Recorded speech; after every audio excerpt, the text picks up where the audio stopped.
Hey, this is Amy at Wandering Nicks. I'm trying this with the microphone. I don't know if it's working or picking up or what, but here I am. Sitting in the store. It's a really muggy Wednesday. And I was going to talk today about when we went to investigate Renwick House. And we had joined up with Twin Tiers Supernatural Research Society. And they were going on this investigation to Renwick House, which is in, is it Belfast? Belmont. I think it's Belfast, New York, which is a really small town near to where we are. And so we went, and we hadn't got there before the primary investigators, which were, pretty much was Jerry, who is with Twin Tiers.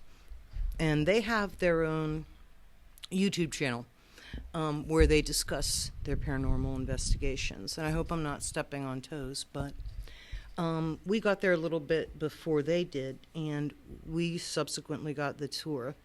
Renwick House is, I'll try to add some photos and stuff, but the house itself is really pretty. And we got the background from the owner while we were there waiting for them to turn up. It was built in 1840. The original owners had come to Western New York from Scotland. And they were Robert and Harriet. There's a fly in here. And Robert died in 1865, so really not here very long. And then Harriet died actually earlier in 1860. They had 8 children. Only 5 of them made it to adulthood, and 3 of them died under the age of 2.5. So part of the lore is that these children are there in the house, and apparently you can hear them playing on the stairs, running up and down the stairs, etc. It's a really large house. It is set up sort of like with central hall and then rooms on either side. You go up the staircase and then again rooms on either side with a rather wide hallway also running up the stairs. There's also a basement and an attic. And we did try to go up into the attic, but there were wasps. So, we did not pursue the attic. But apparently not a ton happens up there anyway. So, one of the sons apparently lost the house to gambling.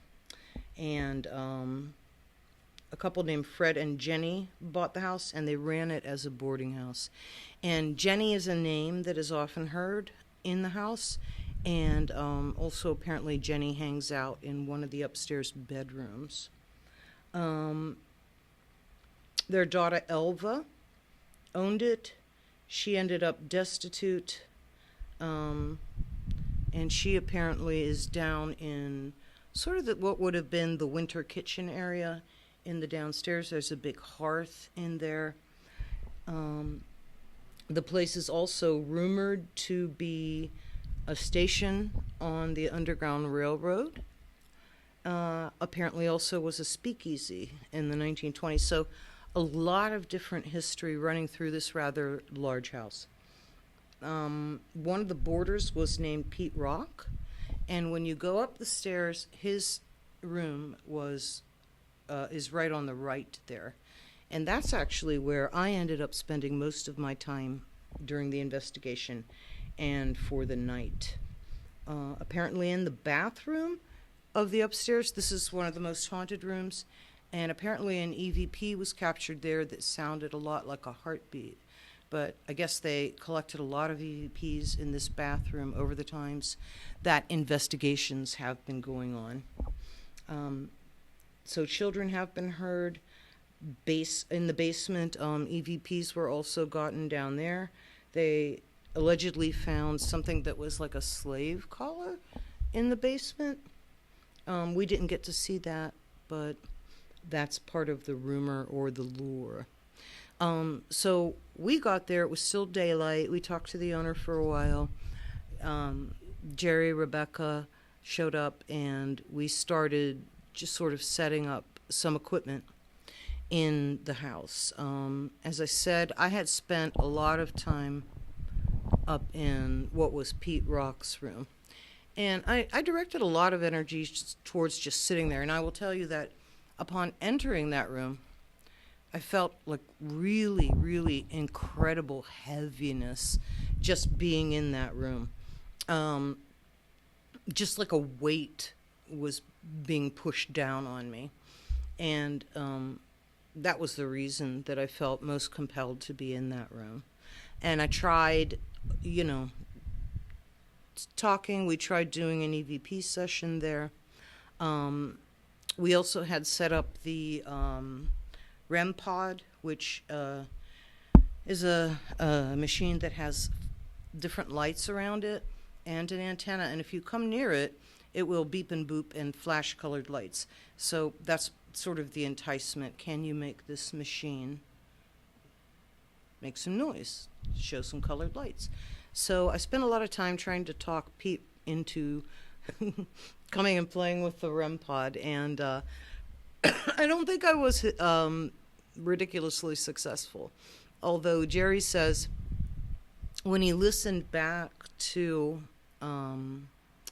the EVP recordings, he heard whispering.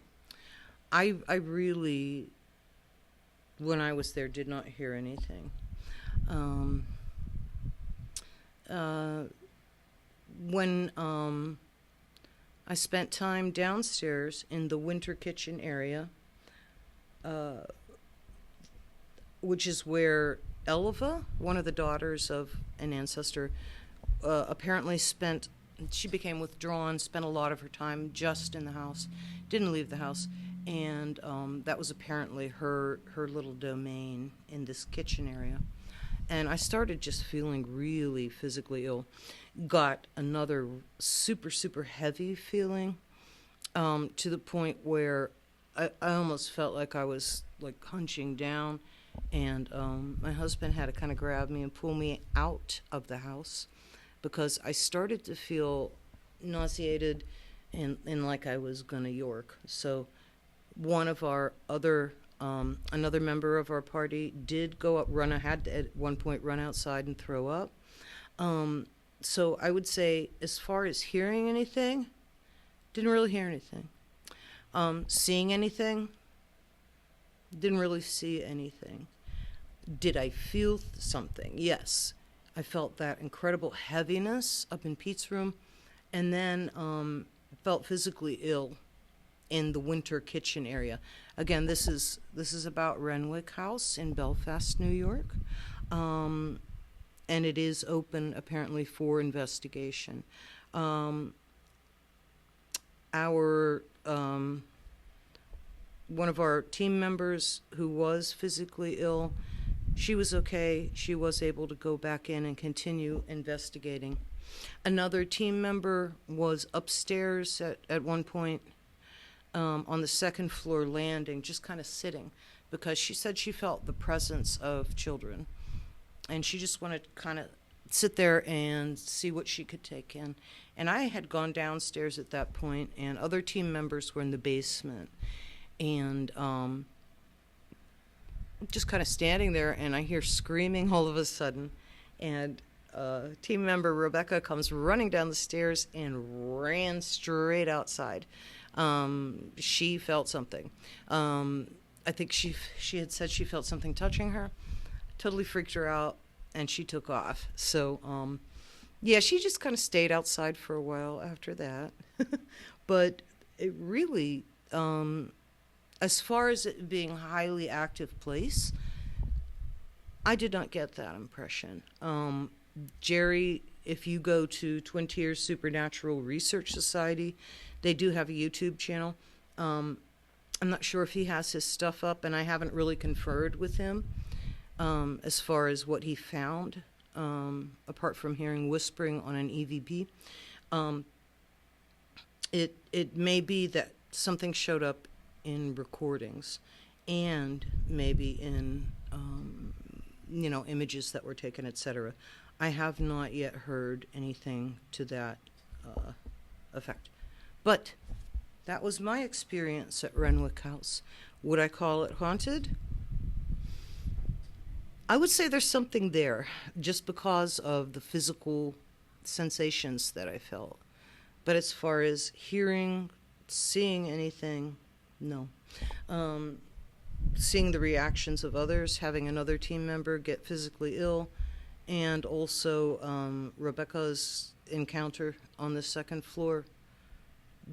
Those things, take them for what you will. But that was our experience at Renwick House. All right. Hey, subscribe to our channel. We'll be doing more investigations. We will be talking more about tarot. We'll be doing more interviews and talks with Kat. If you didn't get to watch our first part of our Wicca episode, go ahead and check that out. But give us a follow. Thank you.